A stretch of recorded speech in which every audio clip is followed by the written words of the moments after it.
아레오바고 보이는 성경을 시작하겠습니다. 오늘 제목은 동행입니다. Go with. 함께 가자는 거예요. 성경에서 우리가 하나님과 동행했다라는 이런 그 반복구를 자주 보게 되는데요. 특별히 신앙에 아주 이렇게 훌륭한 면모를 보여주는 성경의 인물들, 에녹 같은, 또는 다윗도 늘 하나님과 동행했다. 사실은 형통했다 할 때 요셉 같은 경우도 형통이죠. 하나님과 동행이 전제된 겁니다. 하나님과 함께 사는 삶, 함께 더불어 있는 그런 상태를 우리 동행이다 라고 하죠. 그렇게 이야기를 하는데 동행이 도대체 뭘까? 구체적으로 다가가 보면 잘 손에 잡히질 않는데요. 우리 손에 잡히는 동행은 무엇인가 하는 것을 오늘 아레오바고를 통하여 나눠보도록 하겠습니다. 제가 먼저 이런 그림을 한번 보여드릴게요. 지름이 태양의 800배, 여기 보면 베텔기우스라고 그러죠. 우리 은하에 있는 엄청나게 큰 별입니다. 오리온 자리에 있는데요.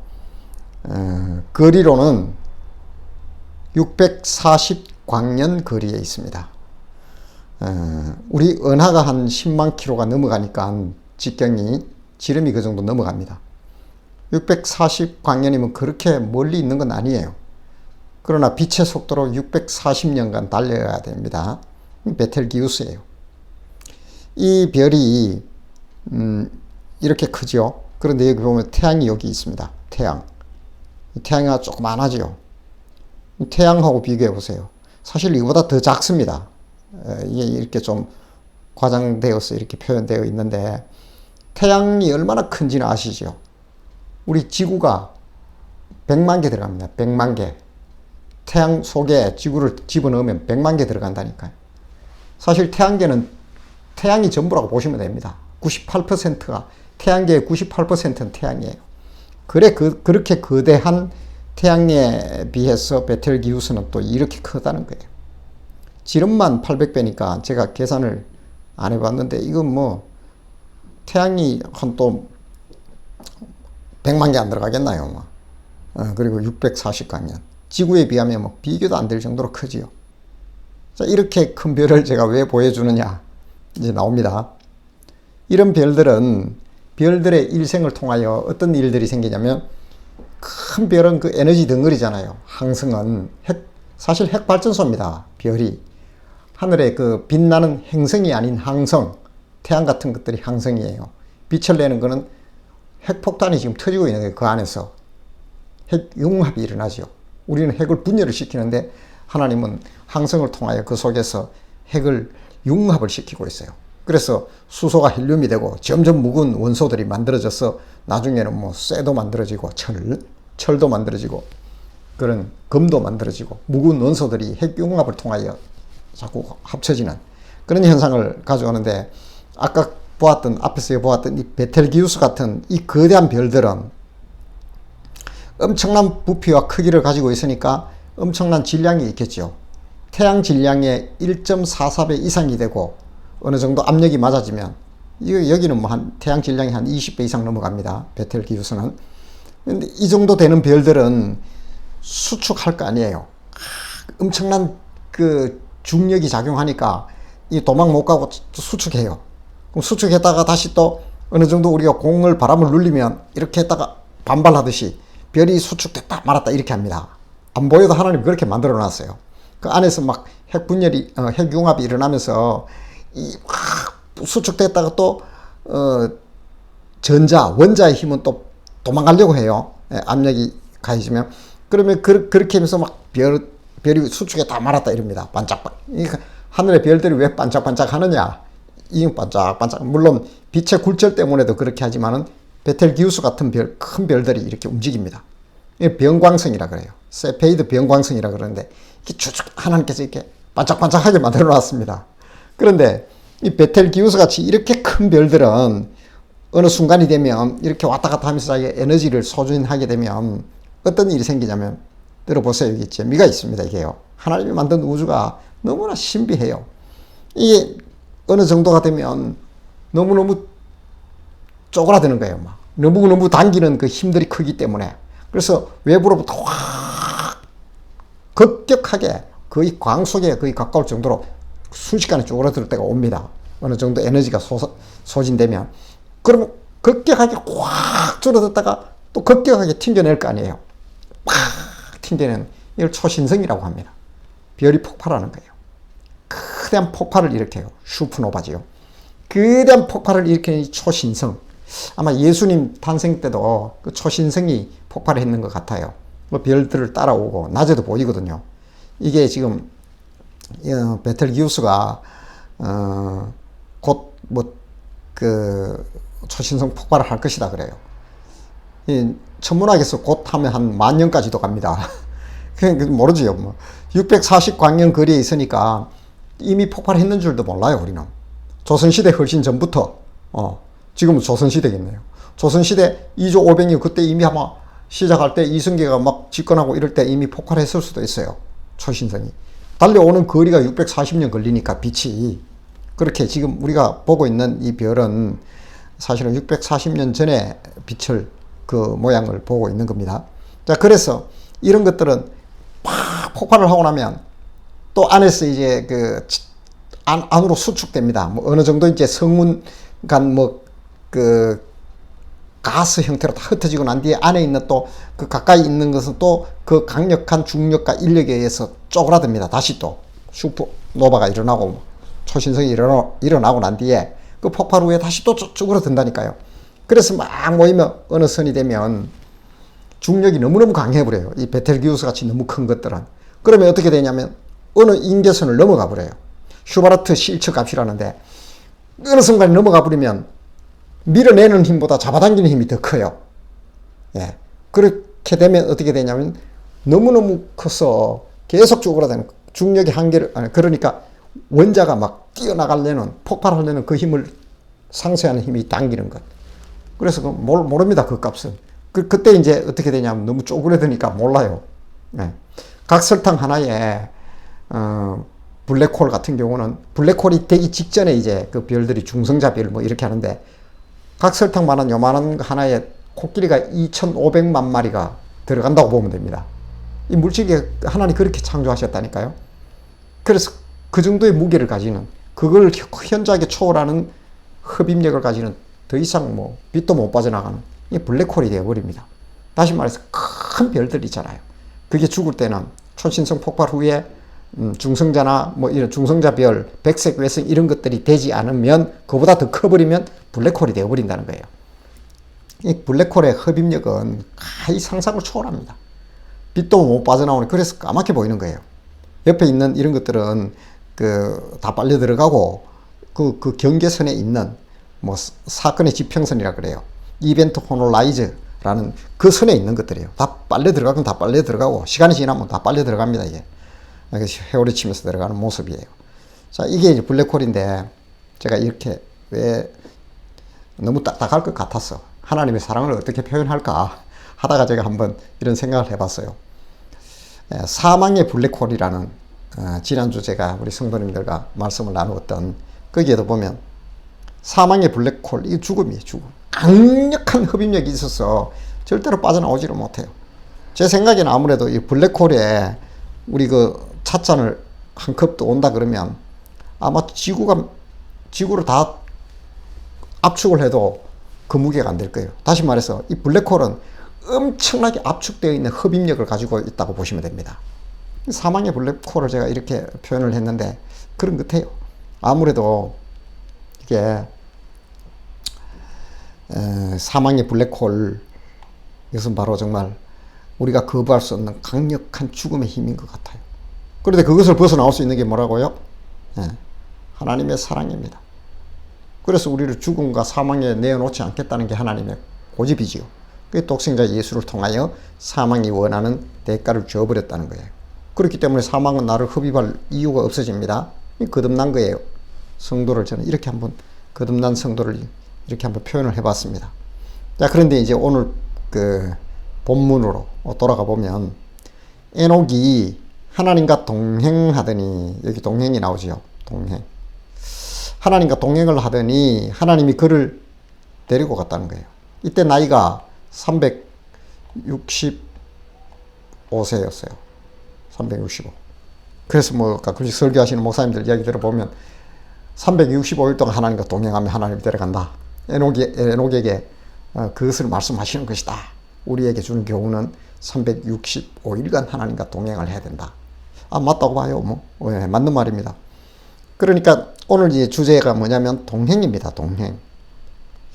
하나님과 에녹은 365일 동안 365세까지 에녹이요. 65세에 이제 무두셀라를 놓거든요. 그리고 300년간 하나님과 동행하다가 하나님 그를 데려갔다. 죽었다 소리 안 합니다. 산채로 그냥 간 거예요. 원래 죽음이 없는 거지요. 이제 그런 어떤 아주 뭐 단순하지만은 짧지만은 에녹과 하나님의 동행에 대해서 이렇게 나오는데, 자, 들어가 봅시다. 그럼 동행이 무엇이냐? 성경적으로 볼 때 할라크라는 이 원어예요. 할라크. 할라크는 뭐라고? 예. 가다, 오다, 걷다. 누구랑? 함께. 복수적 의미거든요. 상대가 있어야 돼요. 함께 가고, 함께 오고, 함께 걷고, 함께 생활하고, 함께 뒹군다는 겁니다. 원어적 의미가 할라크라는 게. 그래서 에녹이 하나님과 함께 동행하더니 하나님이 그를 데려가심으로 세상에 다시는 있지 않았다는 거예요. 자, 이게 동행입니다. 그러면 이제 구체적으로 좀 더 들어가 보면 동행한다는 건 도대체 뭘까? 성경에서 늘 우리 그런 얘기 하잖아요. 그리고 교회 가면 하나님과 늘 동행하는 생을 사십시오. 삶을 사십시오. 그래, 동행이 뭡니까? 하나님과 동행하는 게 그럼 매일 24시간 동안 계속 기도만 할까요? 365일 동안 성경만 읽으면 동행입니까? 무엇이 동행이냐? 오늘 그 주제를 한번 나누고 싶은 겁니다. 시편에 보니까 그 복 있는 사람에 대해서 이야기합니다. 복 있는 사람은 악인들의 꾀를 따르지 않는데, 그러므로 그들은 어떻게 해요? 죄인들의 길에 서지 않게 되고 오만한 자들이 자리에 앉지 않는다는 거예요. 하나님을 함께하고 하나님과 동행하는 사람이 사실은 복 있는 사람이잖아요. 근데 복 있는 사람은 이러한 선택을 하는데 뭐 악한 이런 자리는 안 간다는 거예요. 그가 하는 오직 선택하는 건 뭐냐면 오직 여호와의 율법을 즐거워하여 그 율법을 주야로 묵상하도다. 묵상하는 자 말이에요. 이 사람이 하나님과 동행하고 복이 있는 사람이라는 거예요. 점점 추상적이죠. 교회 가서 늘 한 얘기, 하나님의 말씀을 열심히 읽고 교회 열심히 다니며 신앙생활 열심히 하고 기도 열심히 하고, 여러분들 주야로 주의 말씀을 묵상하는 바로 이런 삶이 우리에게 필요합니다. 이것이 하나님을 신뢰하고 하나님을 믿는 우리의 동행의 모습입니다. 많이 들었지요. 자, 저 역시도 이제 그렇게 이야기하고 있는데요. 그의 율법을 주야로 묵상한다. 굉장히 어떻게 보면 추상적이에요. 율법을 주야로 묵상한다. 계속 성경만 읽으란 말입니까? 이런 질문이 나올 수도 있겠고요. 자, 한 번 더 들어가 볼게요. 제가 이제 풀이하는 거예요. 한번 성도들과 함께 나누고 싶은 구체적인 우리 삶에 요구되는 동행은 무엇인가 손에 한번 잡히게 이야기해 볼게요. 먼저 이 할머니 한번 볼게요. 이 할머니가 주선의 교수라는 분이에요. 장신대에. 지금 90이 넘었어요. 1924년생이니까. 지금도 일을 하고 계시는데, 세빛 자매회라고, 여자, 독신 선교사들 있죠. 여성. 이런 분들이 평생 나가서 이렇게 사역을 하다가 결혼도 못하고 있다가 나이는 들고 이제 뭐 더 이상 써먹을 여력이 없는 거예요. 한국에 돌아왔는데 있을 곳이 없는 거예요. 그래서 이런 사람들을 위한 노후를 보내며 생활할 수 있는 그런 안식처를 지금도 이 90이 넘은 할머니가 이사장이 돼가 지금도 맡고 있는데요. 이분의 일화 속에서 자, 하나님과 동행한다는 게 무엇인지 제가 한번 예를 들어 보려고 하는데요. 22년간 이분이 기독교 교육학과 교수로서 서울에 있는 장신대에서 처음 이렇게 있게 됩니다. 학교를 하면서 우리나라의 기독교 교육학과를 처음 도입하신 분이에요. 이분도 고향이 평양이에요. 평양. 그 살아생전에 그 황장엽 씨 있죠. 그분하고 탈북민을 위한 어머니 같은 그런 소리를 들을 정도로 그들을 향하여 많은 그 좋은 일들을 많이 하고 또 여러 가지 어떤 단체나 이런 것도 세우고 계속 끊임없는 그런 활동을 해요. 그런데 오늘 제가 들고 싶은 부분은 1989년에 이분이 은퇴를 하게 돼요. 나이가 있으니까. 장신대를 은퇴하면서 이분이 학교에 자기의 집과 재산을 다 기증을 하게 됩니다. 자기 남편도 교수였고, 그래 평생 그렇게 이렇게 살아오면서 남편은 아마 일찍 돌아가신 걸로 알고 있어요, 제가요. 목사였네요. 남편은 목회자였어요. 근데 일찍 돌아가셨어. 그래서 평생 그렇게 교직에 있으면서 뭐 월급 받은 거 뭐 그런 걸 통해 가지고, 그때 당시는 뭐 서울 집값 땅값 오르기 전이니까요. 그렇게 사놓고 경기도에 또 은성 수도원 이런 것도 그 기도원 같은 그런 걸 사서 잘 만들어 놨어요. 그런 것들 그게 뭐 값으로 치면 천정부지로 올라 버렸어요. 그래서 자기가 은퇴할 쯤 돼서 보니까 땅값이 너무 많이 오른 거예요. 이건 정확히 이게 세간에 잘 나온 얘기는 아닙니다. 이분이 그냥 학교에 집과 재산을 모조리 기부를 했다라고 이렇게 우리가 대부분 알고 있고 그렇게 알려져 있어요. 뒤에 있는 비하인드 스토리입니다. 왜 기증을 했느냐? 자기가 보니까 기독교 교육학이 뭐예요? 정말 그렇게 살아라는 거 아닙니까? 주야로 율법을 묵상하는 그가 나타나는 삶의 모습이 당신이 가르치던 기독교 교육학의 모습이잖아요. 그렇게 자기가 가르쳤는데 보니까 어느 날 보니까 자기 집값과 자기 가지고 있는 재산이 땅하고 뭐 사놨던 것들이 너무 값이 많이 올라가 100억이 넘어가는 거예요. 막 엄청나게 많이 올라버린 거예요. 살 때는 그렇게 안 줬는데 자기가 볼 때는 이건 미안한 거야, 사회에. 우린 강남 부자들 떼부자 됐다. 막 아파트 어떻게든 막 영끌을 하잖아요. 영혼까지 끌어서 막 대출을 해가지고. 왜냐하면 그 대출금을 갚고 이자를 내는 것보다 집값 오르는 게 훨씬 이익이니까. 그래서 그 상대적으로 빈 공감에 있는 사람, 그렇게 하지 못한 사람은 갑자기 하는 말이 어느 날 아침에 갑자기 벼락 거지가 됐다. 이런 말이 나오고 있는 사회에 이 사람은 거꾸로 생각하는 거예요. 너무 많이 올려버렸으니까 내가 살 때 그렇게 돈을 안 들였는데 이건 너무 과한 나에게 부담하는 거예요. 이건 아니다 하면서 그것을 이제 학교에 기증을 했다는 거예요. 이분의 제자 중에 우리가 알고 있는 김동호 목사님, 하용조 목사님, 한인수 목사님, 뭐 임창복 교수 같은 분들 다 이분 밑에서 기독교 교육학을 배우며 제대로 배운 거죠. 아주 우리나라의 그 기독교계에 우리 믿음의 선배로서 큰 핵을 근 분들 아닙니까? 그런 분들을 만들어낸 진정한 선생님이지요.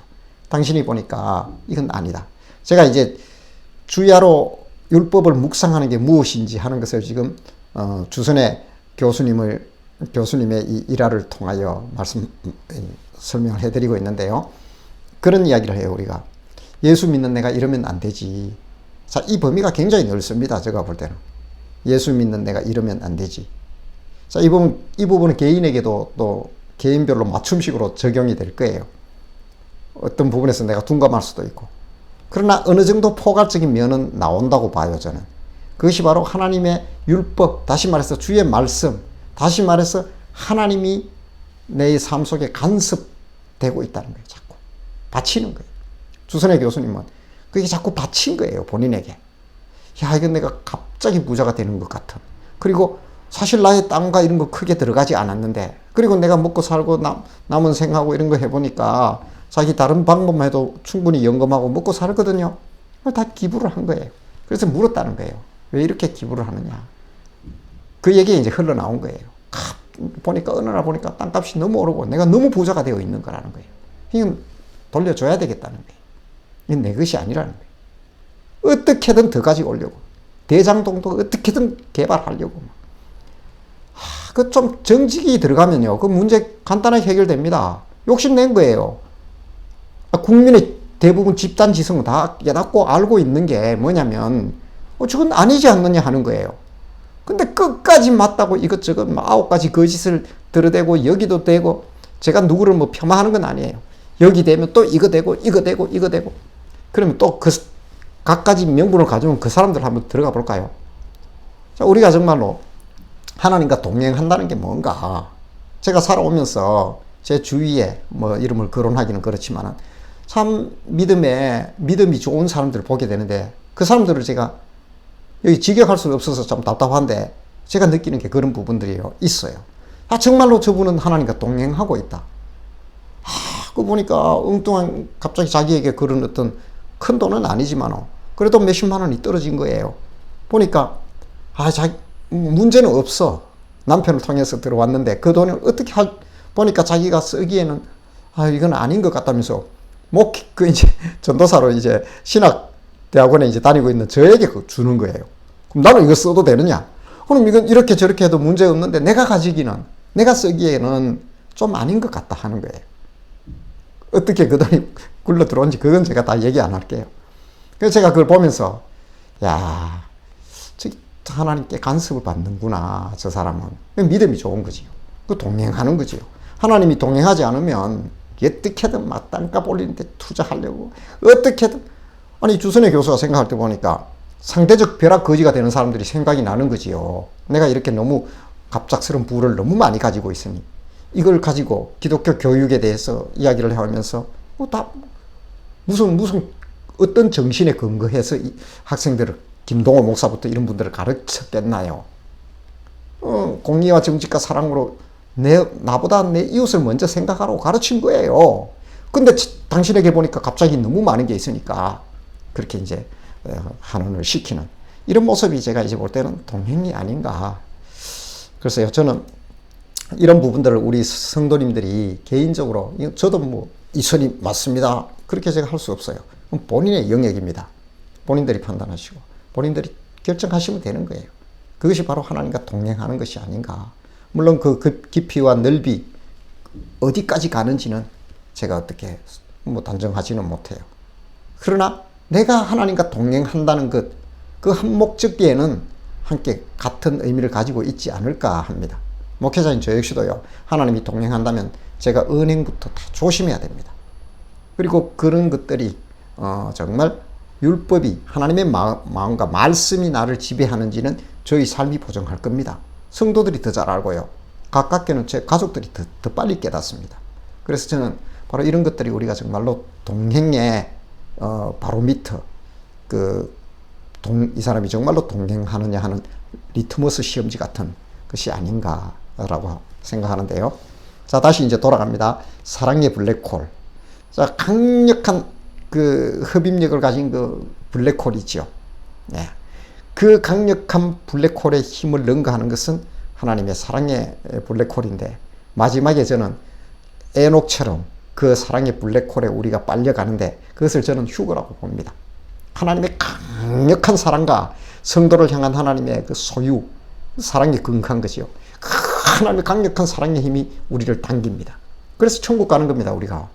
천국이라는 곳은 하나님의 강력한 사랑의 힘이 사망과 죽음에 있는 우리를 끌어당기는 더 강력한 힘이라는 거예요. 그래서 구원되는 겁니다, 우리가. 고린도전서 15장 51절을 보니까 보라, 내가 너희에게 비밀을 말하노니 우리가 다 잠잘 것이 아니요 마지막 나팔에 순식간에 호련히 다 변화된다. 이게 7번째 나팔이 딱 불리는 순간, 계시록에 가면요, 7인이 떨어지고 마지막 7번째 나팔이 불립니다. 그리고 7 나팔이 불리고 마지막 7번째 나팔이 불릴 때 어떻게 한다고요? 순식간에 호련히 다 변화되리니. 직역하지 않았지만 이게 휴거입니다, 휴거. 하나님께로, 하나님의 강력한 사랑의 흡입력에 우리가 빨려가는 겁니다. 어떤 사람이요? 하나님과 동행하는 사람이죠. 내 안에 예수 그리스도가 계시고 성령이 계시면 그 법에 나는 지배를 받게 되어 있잖아요. 또 똑같은 말씀이 데살로니가 전서에도 있습니다. 주께서 호령과 천사장의 소리와 하나님의 나팔로 강림하시리니 그리스도 안에서 죽은 자들이 먼저 일어나고 그 후에 우리 살아남은 자도, 만약에 성도님들이 육신의 생명이 아직도 있고 그대로 우리처럼 살고 있다면 그런 사람도 저희와 함께 구름 속으로 끌어올려 공중에서 주를 영접하게 하시리니 그리하여 우리가 항상 주와 함께 있으리라. 같은 얘기입니다. 하나님의 강력한 사랑으로 우리를 흡입하시는 거죠. 하나님께로 끌어당기는 겁니다. 그게 천국이에요. 그래서 천국 가는 겁니다, 우리가. 그런데 여기서 보면 동행하는 자가 이렇게 된다는 거예요. 동행. 그래서 제가 오늘 주제를 동행으로 가져왔는데요. 우리 성도님들도 정말 하나님과 하나님의 법이 나를 정말로 진정 지배하는 동행은 어느 날 갑자기 하는 게 아니라 지금 하는 겁니다. 지금부터 여전히 내 삶 속에 있는 지금부터 하고 있어야 되고 이런 계속성을 가지고 있어야 됩니다. 그렇다면 에녹처럼 죽음을 보지 아니하고 사망에 내어줄 수 없으니까요. 그래서 에녹을 하나님께서 데려가신 모습을 성경에 노출하신 겁니다. 실은 에녹은 누구냐면 오늘을 살고 있는 우리 성도님들입니다. 그래서 하나님과 동행하십시오. 그 구체적인 동행의 평행선은 그 레벨은 어디인지는 본인이 결정하신다고 그랬어요. 본인이 아십니다. 그래서 이렇게 하나님께 응답함으로 정말 동행하여서 하나님의 그 강력한 사랑의 흡입력으로 끌려가는 우리 성도님들이 되시기를 축복합니다.